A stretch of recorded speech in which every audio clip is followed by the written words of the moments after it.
Welcome to section 5, tying it all together. In this section, we will go through a simple Django Python application, which is going to allow us to upload photographs to our S3 bucket via EC2 instances. And we will be deploying and load balancing this application, and we will be using roles for permissions. Welcome to video 5.1, a simple Django Python application reading data from S3. In this video, we will go over the code for the Python application that we will be using within this part of the section, as well as create a new load balancer that will be used in the next video. Before we dive in any deeper into how the application is structured and how we're going to actually add it to a load balancer and scale it out, I just want to show you the finished product. It's a very simple photo application on AWS. It has only 3 different pages. We have the home page where we're going to just explain what it is. Then we're going to have a page where we can upload new images. This is where the user is going to type in an image description. It's going to be part of the metadata for that particular picture, as well as an image file that they can choose. And then they can submit by clicking OK. And I'm just going to show you what the end product is going to look like when we get all the images. So we have just a few pictures. Next to each picture is going to be the actual metadata or the description that the user has put in. This is a very simple application, but it illustrates the concepts that we have learned so far about how we can integrate EC2s using IAM roles with S3, how we can actually use a Python SDK to do this programmatically, as well as how we can add our application to an EC2 instance, how we can create an AMI, and from that AMI we can actually create an auto-scaling group, which is going to populate instances whenever we need them. We're going to specify different rules, and we are going to have those instances automatically register with the Elastic Load Balancer. So let's dive in. Now let's go and talk a bit about the application that we're going to be using for this exercise. It is a Django application, and I've chosen Django because it is quite easy to take web applications from concept to launch in a matter of hours. It simplifies the web development process because we can have everything quite separated with forms, views, and URLs. We're going to go in deeper about each one of them. And it's quite easy to create new HTML web pages because Django offers us a way of templating our web pages. And I'm going to show you what that means very, very briefly. But I wanted to show you via Django because it is quite an established and quite a very important web application framework for Python. It's also quite fast to develop in it, as well as it comes in with its own web server. And for the purpose of this exercise, we don't really want to go very deep into Nginx and gUnicorn and things that are quite a bit outside of our scope for demonstrating how applications work on EC2 with S3. So I just wanted to keep it very, very simple, just to show you a bit the basics and use the sample run server that Django offers. But in real life, you would definitely not use that. You would use something a bit different like gUnicorn, or maybe you'd use Apache. And there are different considerations that would happen as part of the development and deployment process. But for now, because we want to keep things quite simple and quite easy to understand, we're not going to go into those things. But we're going to start with settings.py, and I'm going to explain exactly what I've done. So here I'm just importing requests and JSON. This is auto-generated. It's been auto-generated by Django when I started the application, but you will get the whole code.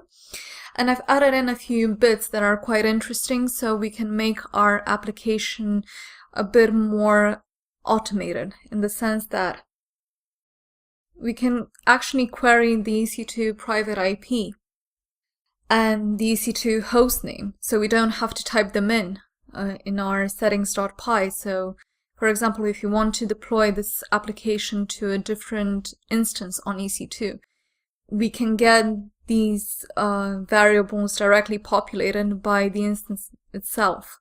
So what I'm doing here is using the metadata that we spoke about earlier in the course, and I'm posting a GET request to 169.254.169.254/latest/metadata to get the local IP, and then I'm getting the text, and I'm adding this to the allowed host who can actually send requests to my Django application.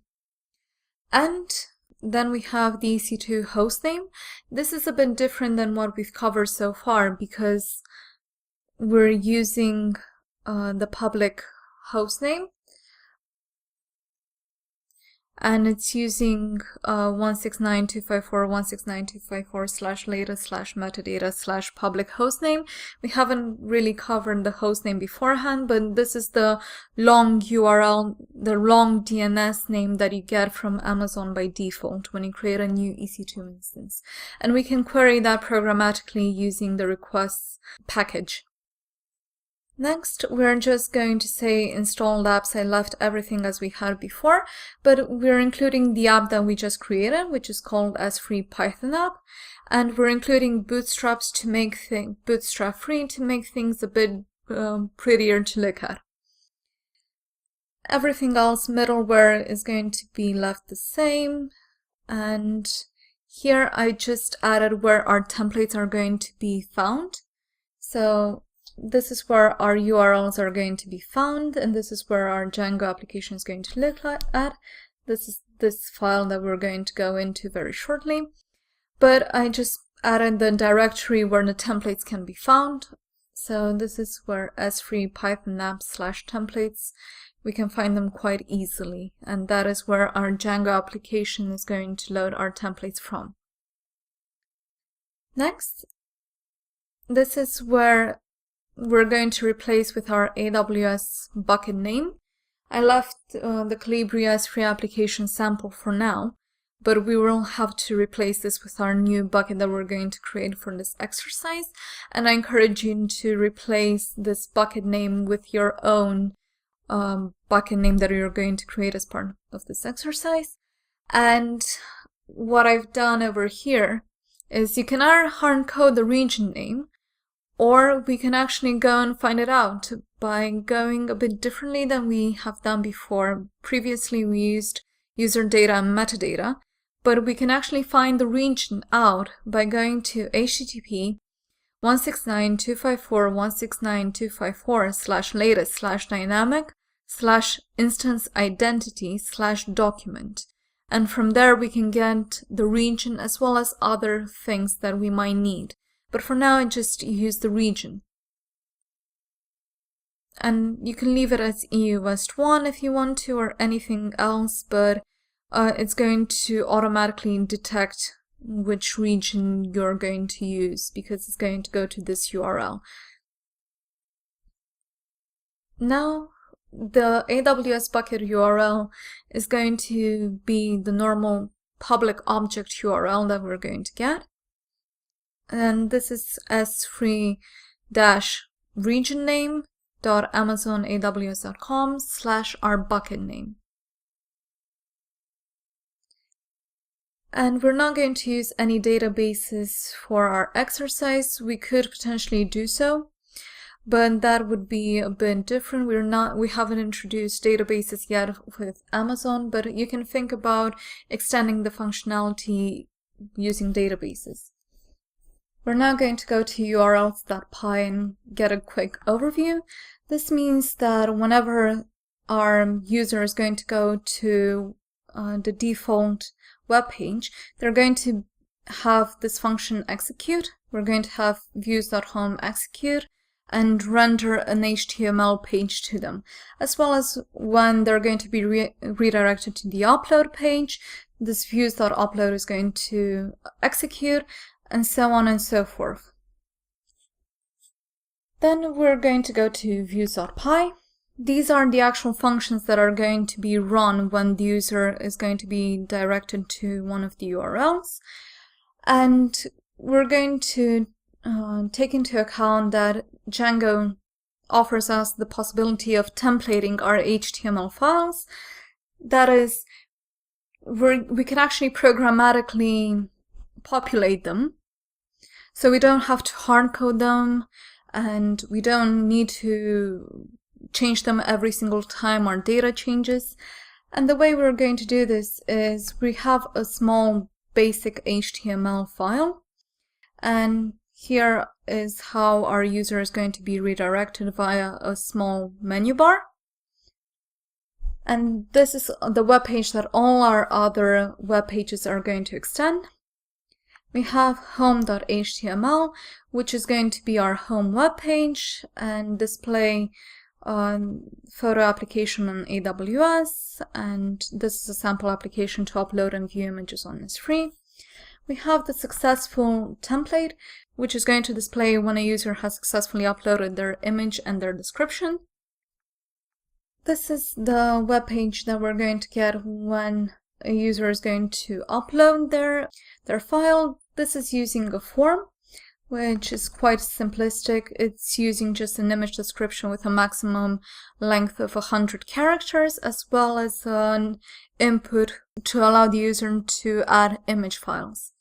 The files form is going to be validated to actually see if the user has uploaded images or not. If the number of characters in the image description is less than 100. So going back to upload.html, this is going to display our form, and it's going to add 2 new buttons, OK and cancel. And then we have our view all, which is a bit more complex. This is a way we're going to iterate through all the results that we have, that is, all the images that our S3 bucket currently holds, as well as the description for each of our image. So we're going to show the image using the bucket URL from settings, as well as the image name that we're going to get via our function. And we're going to display a description, that is the metadata of our file that the user has uploaded. So if a user uploads a description, this description is going to appear next to the image. And if there are no images, for example, our bucket is empty, we're going to display this text: there are no images to display at present. And to actually go to views.py, the simplest way to actually explain this is these are all the functions that are going to be called by our application when the user is going to go to the respective URLs. First of all, the home view is going to render the home HTML web page that we discussed. Then we have the upload, which if the user has posted their description as well as their image file, the form is going to be validated, and then this image is going to be uploaded. We're going to first connect to S3. We're going to connect to the resource version of S3, the file name, as well as the file. We're going to use the S3 resource connection that we just established, as well as the bucket name. And in extra args, we're going to add in the description of the image for metadata. So this is the exact description that the user has uploaded. And we're going to make all our objects that we're going to upload available publicly. So that is going to be a public read. And then we're going to return a successful template, which is going to be this one. And if our user hasn't uploaded and this is the first time that they're actually seeing this web page, they're going to be redirected to a very simple, not filled in files form. Now let's actually go and explore what successful means. This is going to return the successful HTML, the successful HTML web page, and in view, we're going to connect to our S3 client. This is a different way of connecting to S3. I want to exemplify both of them. And we're going to get all the items by calling retrieve objects from S3. We're going to use the client, the settings.aws bucket name that we've just specified, as well as we're going to pass to our template the bucket URL. Now let's actually go and explore how these work by going to upload to S3. We are using the Python SDK called BotoFree. We're first going to show how we can connect to the S3 resource. This is more OOP and a simpler way to actually interact with our S3 bucket. And we're going to raise an exception if that if the connection cannot be established. But we're going to pass in the region name to specify which region we're connecting to. Then we're using connect to S3 client. This is a different way to connect to our S3 bucket. I just want to show both of them. This is quite similar to the S3 resource, but we're calling the BotoFree client instead of BotoFree resource. Upload to bucket is the way we're going to use our S3 resource that we connected previously to call the object method and create a new object using the bucket and the original file name that the user has specified. And we're going to upload the file object that Django offers us by default when the user has uploaded their file. And we're going to pass in the extra arguments, which are going to be related to the metadata, that is the user's description, as well as allowing the object to be publicly read, And the retrieve objects from S3 is using the S3 client version. First of all, we're going to list all the objects. We're using version 2. Because this is the specified way that AWS recommend for us to actually list all the objects. Of course, this is just to show you how we can list objects. In real life, you would possibly use pagination, and because list objects can only show you the first 1,000 objects, the first 1,000 keys that you have. But this is just to exemplify how we can interact with the BotoFree SDK, not to make a very big, fully fledged application. So, S3 client list objects v2 bucket, we're passing in the bucket name, and then we're getting the contents, which is the list of all the objects that we have. These are just going to be giving us details about the object, like the key name as well as the bucket name. And we're going to say if there are any objects, we're going to return a tuple containing the key of the object. We're iterating through all the objects, and we're going to return the key of the object as well as the associated metadata. We're going to pass in the S3 client, the bucket, as well as the key for the object, which is this method that we just implemented.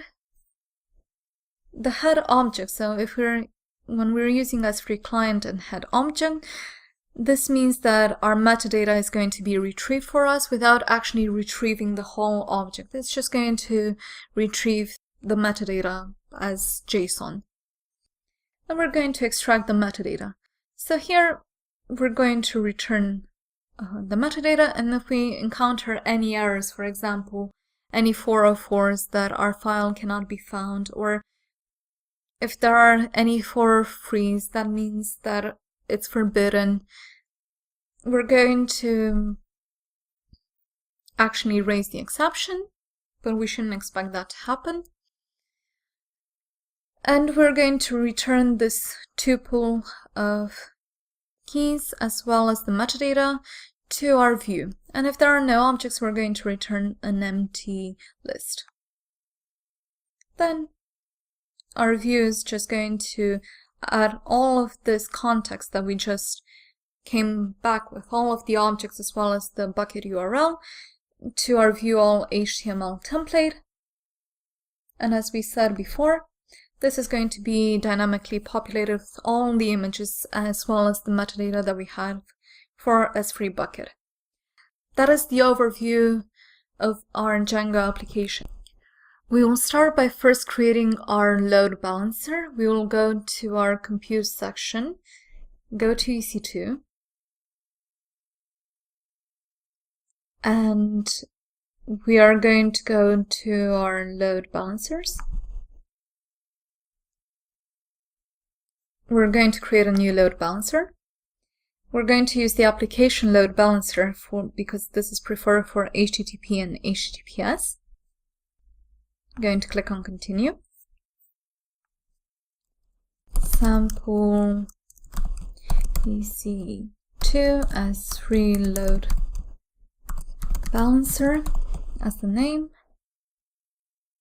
I'm going to leave the listeners as only HTTP. We're not supporting HTTPS in this application because we would need certificates and it would be going a bit too far for what we need.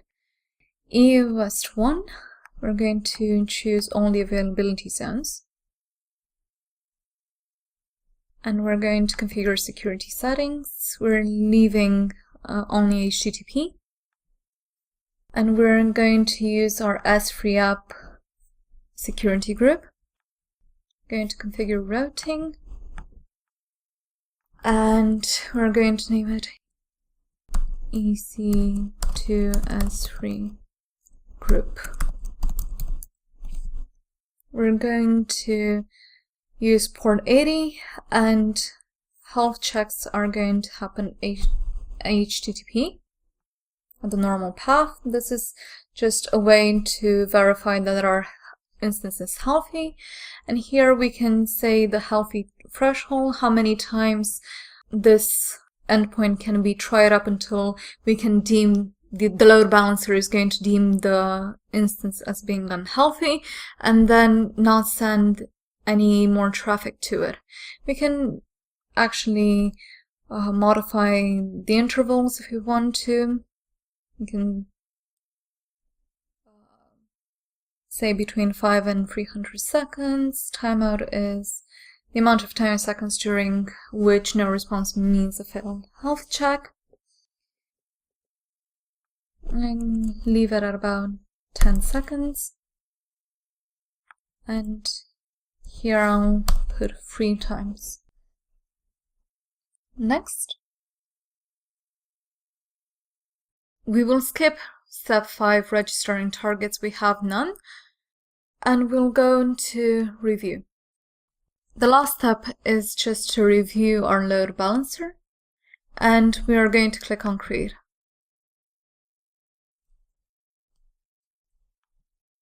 And now we can see that our load balancer is being provisioned and soon enough it will be available to us. But we can see we got a DNS name already.